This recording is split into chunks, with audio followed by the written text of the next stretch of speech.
Hi everyone, and welcome to episode number 161 of the Karen Knits podcast. My name is Karen, and I'm coming to you from South Central Pennsylvania, where I live, where I work, where I knit, and sometimes crochet, and get into all kinds of other crafting shenanigans. I'm so happy to have you here with me today. It is a bright, sunny, gorgeous looking day out there today. Haven't made it outside yet today, but I will be going out a bit later on. It's probably in the 70s, maybe 80s. It's getting warm in the apartment, but such is life. It is Saturday, May the 20th, 2023. And I'm so happy to have you all here with me today. So happy to have you here with me. If you're a new viewer, thank you so much for coming by and checking me out. I hope you have fun here and come back again next week. If you're a returning viewer, thank you so much for coming back again for another week to see what I've been up to with my knitting. Mostly knitting, sometimes crochet, only knitting this week. So I'm so happy to have everyone here with me.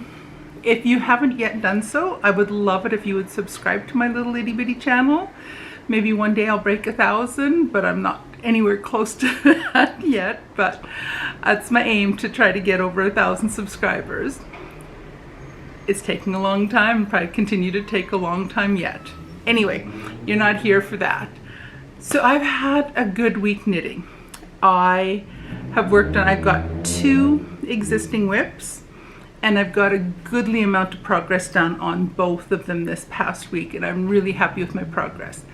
And spoiler alert, I'm hoping that by next week, I'll show you 2 finished objects and be down to 0 whips for a few minutes. It'll never last long, but my goal right now is to see my Ravelry project page with no whips on there at all for a little tiny short time, and then we'll add a couple more in, and I'll talk about what I want to cast on in the next little while. I'll talk about that at the end.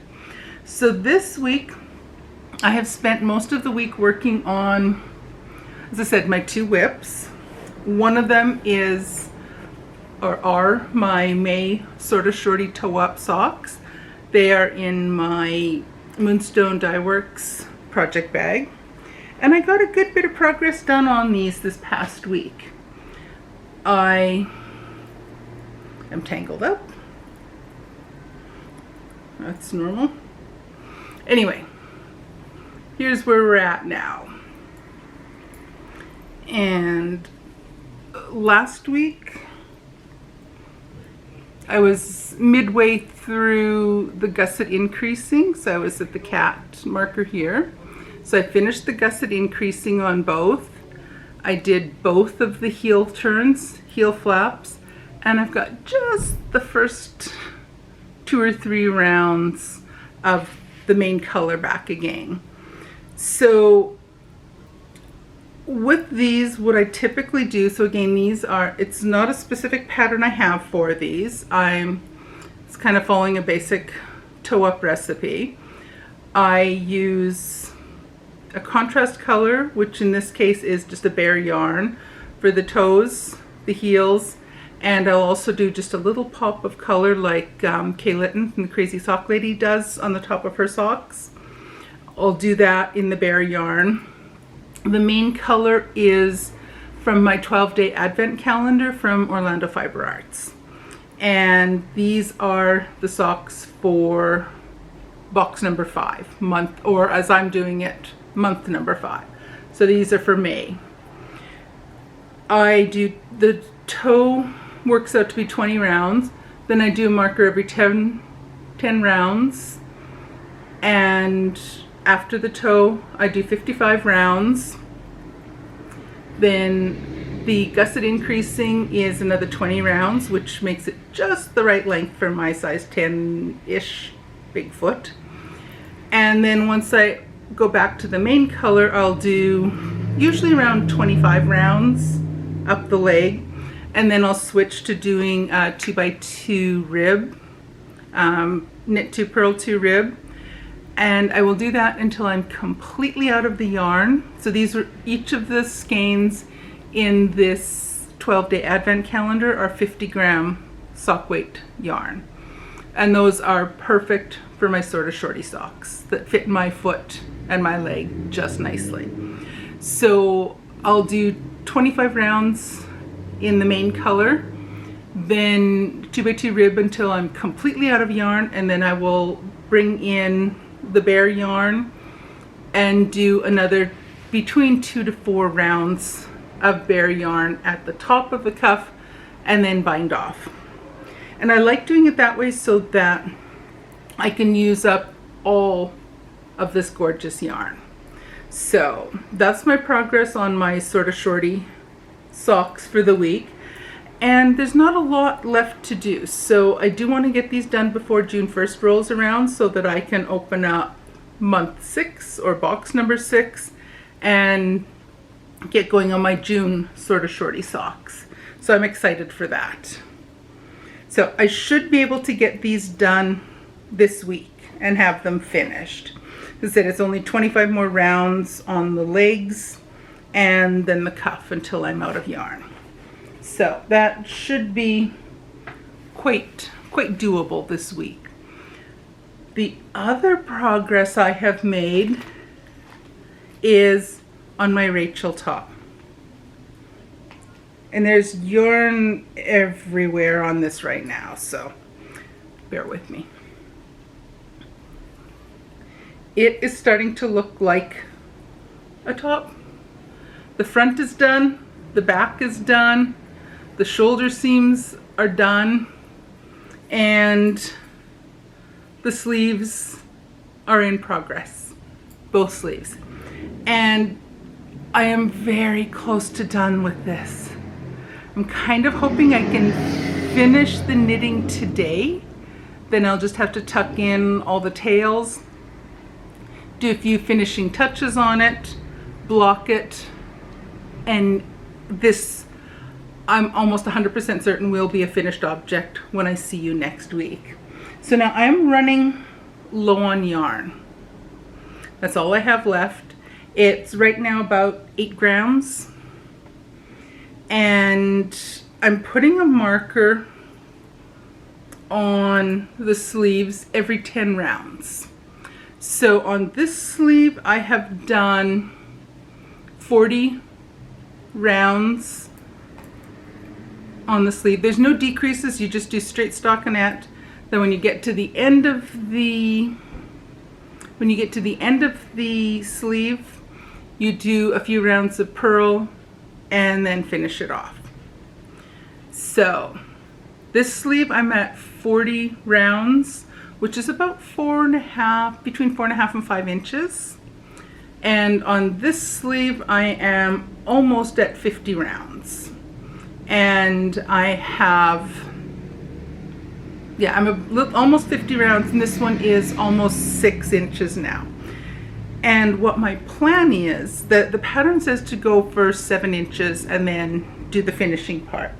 My plan is, because I'm running lower on yarn, I started the first sleeve, did 40 rounds, and then started to get nervous about how much yarn I was going to have left. So I pulled out a second set of needles and picked up the stitches for the second sleeve. And what I did with that was I took from the opposite end of the skein of yarn, and I went up to 40 rounds on the second sleeve, and then I weighed what I had left on the skein. I had almost between 10 and 11 grams. My scale's not super sensitive. So I did 5 more rounds. That took me down 2 grams less. So I'm going to take this sleeve to 50 rounds. This sleeve will go down to 50 rounds. Then I'll come back and I will do the second sleeve till I hit 50 rounds and see how much yarn I have left. And if there's still a fair bit, I'll do another 5 on one side, then 5 on the other side, and see how much yarn I have left. So I'm just going to kind of alternate back and forth from one sleeve to the other sleeve until I'm getting closer to the end, and then I'll do the last 3 or 5 rounds plus the bind off at that point. I'll see where I'm at when I have 50 rounds on both sleeves. So I'd like to use the most of the yarn I can, because I don't really know what I would do with just a couple grams of this other yarn, or that's all I'll have left of that. But I do want to use as much of that yarn as I can. So as I said, I don't have a lot left to do on that one. I was really hoping I would have it done to show you today, but I just couldn't get it quite done. So it's close. This one will absolutely be ready for you to look at next week. I'll get the sleeves done hopefully today, not today, maybe tomorrow. Monday I will get the ends tucked in, and I will get the blocking done Monday or Tuesday. That's my plan. So that's it for my existing knitting. 2 whips, and they're both getting nicely close to done. So once I'm able to mark them both as done on my Ravelry page, I want to take a picture and show my page with 0 whips, and then I'll cast something on. So, I do have, oh, and I never said, the pattern for the sweater is Rachel, and it's a pattern by Veronica Job. I wrote it down this week so I didn't have to stare off into space like the absent-minded professor I am, trying to remember who on earth the designer was. And I also apologize for last week.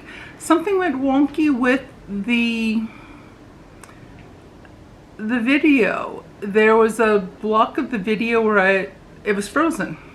The video was going forward, but it was just a frozen image for too long. And there was no way I could fix it other than deleting the original post and coming back and re-uploading it. If I had done that, I would have lost the comments and whatnot from the first version. So anyways, my apologies for that. I have no idea what happened with that, but oh well. So those are my existing whips, which I expect to be able to show them to you both as finished objects next week. That's my plan. And in the meantime, I'm starting to plan for what I will cast on next, because I can't have 0 whips for any length of time. No, I can't. Period. That's not going to happen. So I have a few things I want to work on and get started with. The first one, of course, will be my June sort of shorty socks. So those I will not cast on until June 1st. What I'll probably do before the 1st of June is I will cast on and get the toes ready, so that when June 1st rolls around, I'm ready to open box number 6 out of my 12-day advent calendar and cake that up and start going. So that's one whip that will absolutely be on the go on June 1st. The second thing that starts up on June 1st, around June 1st. I can't remember if it's precisely on June 1st or close. And that is what's known as the Super Sock World Championship.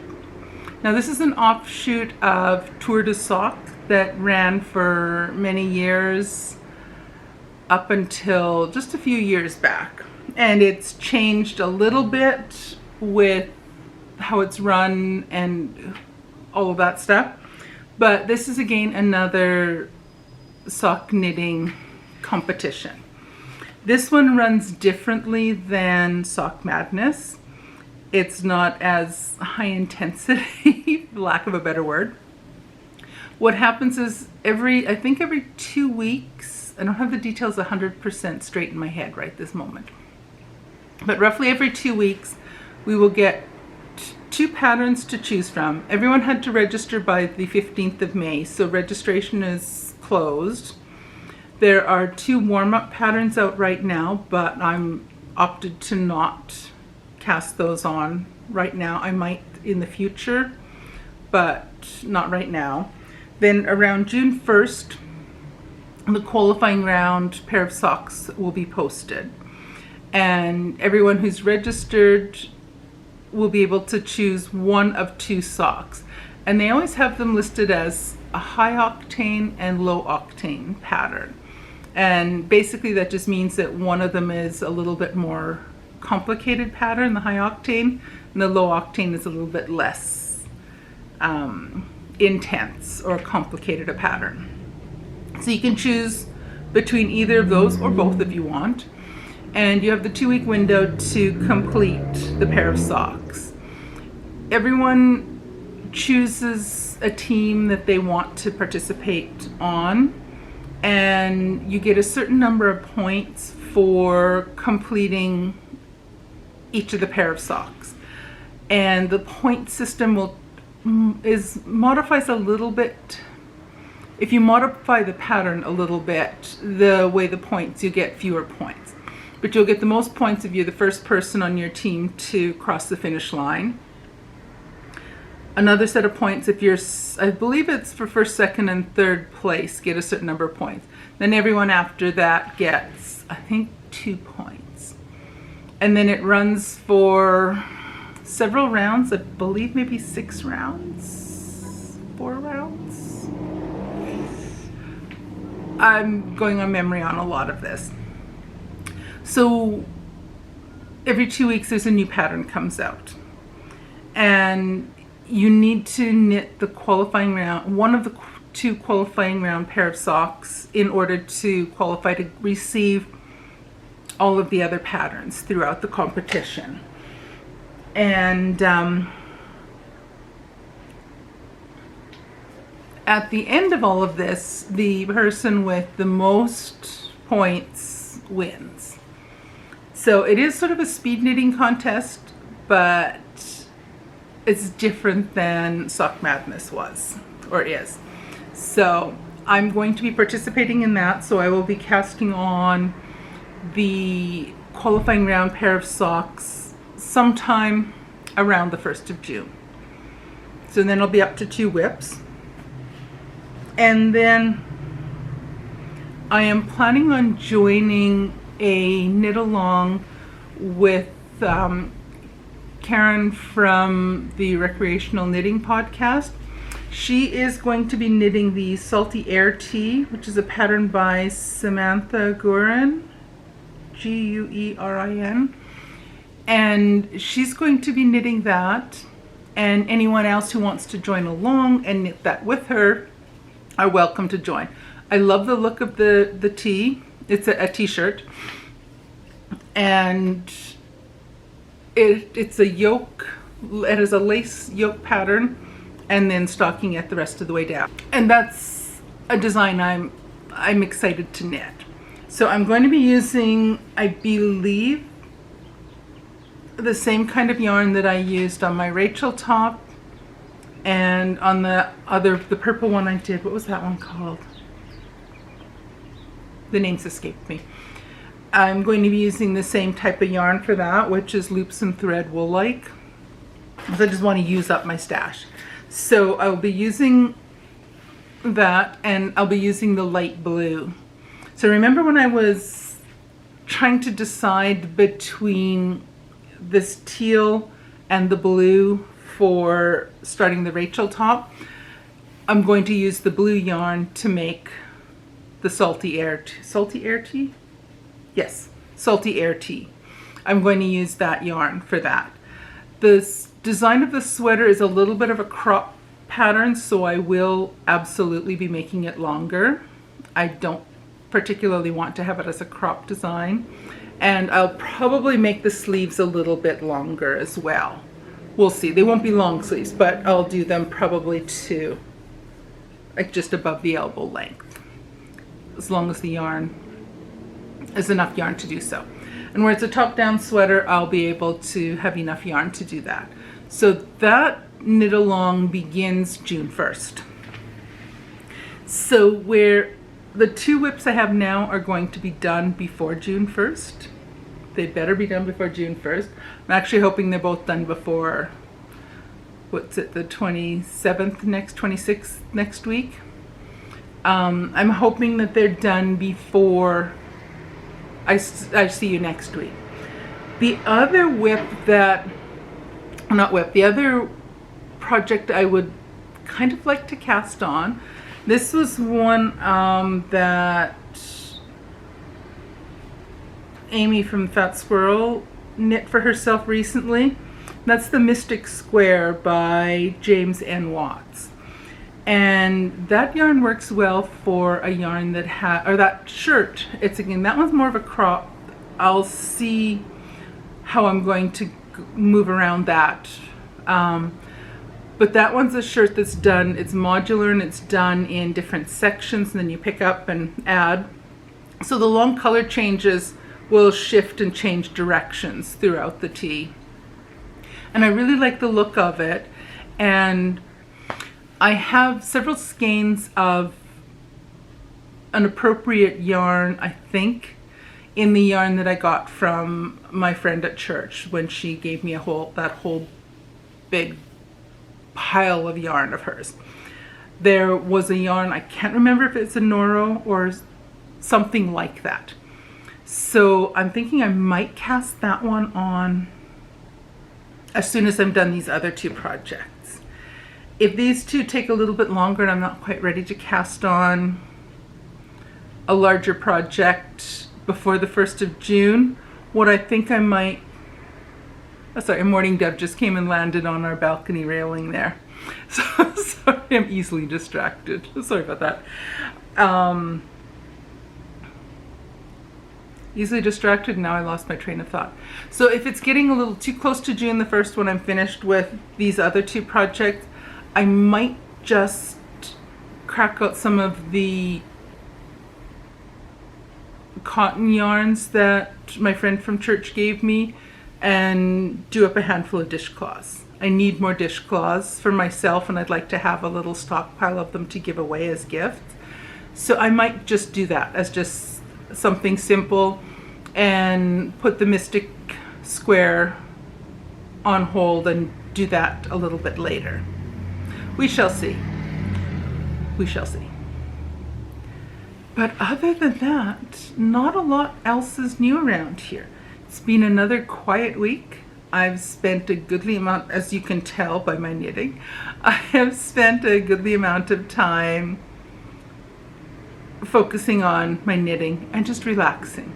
I have thoroughly enjoyed these last couple weeks where I've just relaxed and enjoyed. The hubby is going to be out of town for a few days this week, so that will free up some of my time. So I'll have some uninterrupted time where I'm thinking if I can get these 2 projects mostly done, then that'll give me a good opportunity to go through all of my yarn and sort and organize that. I've been threatening to do that for quite a while now. And I also need to tidy up my craft room. It looks like it could qualify for an episode on hoarders on TV. So, and that needs a tidy up.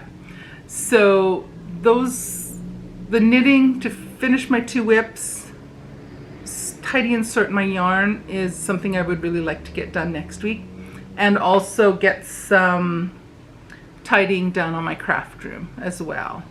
Are kind of the things I'd like to get done this upcoming week. We shall see. But beyond that, not much else is new. Nice, quiet, uneventful. I'm starting to think about and plan out some plans to go and travel up to Manitoba to visit my mom and sister, niece, and other family and friends. I'm hoping to go for about 2.5 weeks in July. But I'm kind of working through and trying to figure out how best to work around how to do the travel. That don't seem to have the nice convenient airport connections and flight connections like they had pre-COVID. sadly. It's a little bit trickier. Makes for a much longer day of traveling, but we shall see. I've got plenty of time well, not plenty of time, but it's something that is in the works. So I'm hoping to get that planned out and scheduled out soon, so it can be booked and set and ready to go. So that'll probably be from probably after the 4th of July. I'll leave and be back towards the end of July. We shall see. But otherwise, I think that's about it. It's probably time for me to stop yakking at you and let you get back to whatever it is you're doing. Alrighty, thank you so much for joining me for the last half hour or so. Listen to me ramble about all my knitting projects and upcoming projects. I appreciate the time you spend with me. So thanks so much. Take care, and I will see you guys again next week. Bye.